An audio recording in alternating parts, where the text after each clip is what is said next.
అదే RTV app వార్తల్ని క్షణాల్లో చదివే అవకాశం ఉంటుంది. ఒక న్యూస్ పేపర్, ఒక టెలివిజన్ ఛానల్ మీ చేతుల్లో ఎప్పుడూ ఉంటాయి. కాంగ్రెస్ పార్టీ కామారెడ్డి వేదికగా బీసీ డిక్లరేషన్ కోసం అప్పుడు ఆ రోజు ఎన్నికలకు ముందు హామీ ఇచ్చింది. హామీలో భాగంగా కాంగ్రెస్ పార్టీ బీసీ డిక్లరేషన్ కట్టుబడి ఉన్నాం. సక్సెస్ మీట్ ను కామారెడ్డిలో భారీ బహిరంగ సభ ఏర్పాటు చేస్తుంది కాంగ్రెస్ పార్టీ. మనతో మాట్లాడేందుకు పిసిసి అధ్యక్షుడు మహేష్ కుమార్ గౌడ్ ఉన్నారు. సార్ చెప్పండి, కామారెడ్డి వేదికగా ఆ రోజు బీసీ డిక్లరేషన్ ఇచ్చారు, అదే వేదికగా సక్సెస్ మీట్ ఏర్పాటు చేస్తున్నారు. బీసీ డిక్లరేషన్ లో మీ కాంగ్రెస్ పార్టీ సక్సెస్ అయింది అన్నట్టు. నేను వర్కింగ్ ప్రెసిడెంట్ గా కామారెడ్డిలో డిక్లరేషన్ ప్రవేశపెట్టాను. ఇలా భగవంతు కృప వల్ల పీసీ అధ్యక్షుడై రేవంత్ రెడ్డి గారు మా హయాంలో 3 సార్లు చట్టం చేసుకున్నాం, ఒక ఆర్డినెన్స్ ఇచ్చాం.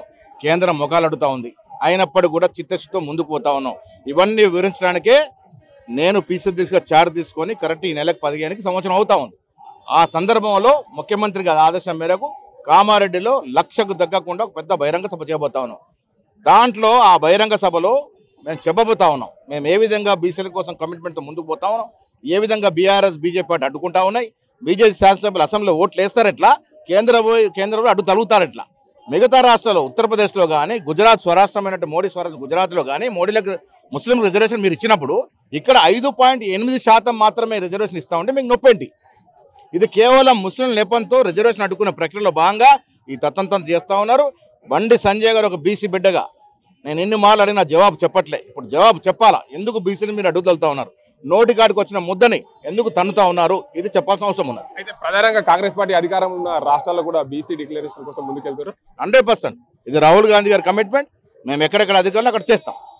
మీరు సంవత్సర కాలం పూర్తయింది పీసీసీ అధ్యక్షుడు. కాంగ్రెస్ పార్టీ నిర్మాణం కోసం ఎలా పనిచేస్తారు? విజయవంతమైన కార్యక్రమాలు జరిగాయి. యావత్ దేశం ఆకర్షించబడినటువంటి మంత్రులు గాంధీ భవన్ రావడం అనేది నా జీవితంలో ఒక మైలురాయి.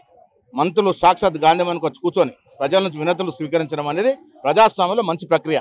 దాంతోపాటు ప్రభుత్వం ఉన్నప్పుడు కూడా పాదయాత్రలు చేయడం, బీసీ రిజర్వేషన్ చెట్లు తేవడం, ఇవన్నీ కూడా నా జీవితంలో ఈ సంవత్సరం మర్చిపోయినటువంటిది. స్థానిక సంస్థలు ఎప్పుడు కూడా పెండింగ్ పడుతూనే ఉన్నాయి. స్థానిక సంస్థలు ఎన్నికలు స్థానిక సంస్థలు ప్రాముఖ్యమైనప్పటికీ అంతకన్నా ప్రాముఖ్యం 42% రిజర్వేషన్ కాబట్టి కొంత కార్యక్రమం జరుగుతూ ఉంది.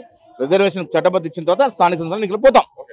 మొత్తానికి చూసుకోవచ్చు, కాంగ్రెస్ పార్టీ చిత్తశుద్ధి ఉంది. 42% ఏదైతే రిజర్వేషన్ దాన్ని అందరికి సంబంధించి పూర్తి స్థాయిలో అమలు చేసిన తర్వాతనే, చట్టబద్ధ వచ్చిన తర్వాతనే ఎన్నికలకు వెళ్తామని చెప్తున్నారు. కాంగ్రెస్ పార్టీ ఏదైతే వేదికగా బీసీ డిక్లరేషన్ ఇచ్చిందో ఆ డిక్లరేషన్ వేదికగా భారీ బహిరంగ సభకు సన్నాహాలు చేస్తాం. ఈ నెల 15న భారీ బహిరంగ సభ ఏర్పాటు చేసి తీరుతాము. ఆ సభలో పూర్తిగా మేము ఎలా ముందుకు వెళ్ళాం దానికి అంతకు సంబంధించి ప్రజలకు వివరించే ప్రయత్నం అయితే చేస్తామని చెప్తున్నారు పిసిసి అధ్యక్షులు మహేష్ కుమార్ గౌడ్. ఇది ఇక్కడ పరిస్థితి. సజింతో గంగారెడ్డి, ఆర్టీవీ నిజామాబాద్. తెలుగులో ఫాస్టెస్ట్ న్యూస్ ఇప్పుడు కొత్త అవతారంలో 5 సెకండ్లోనే పూర్తి వార్తా సమాచారం మీ చేతిలో.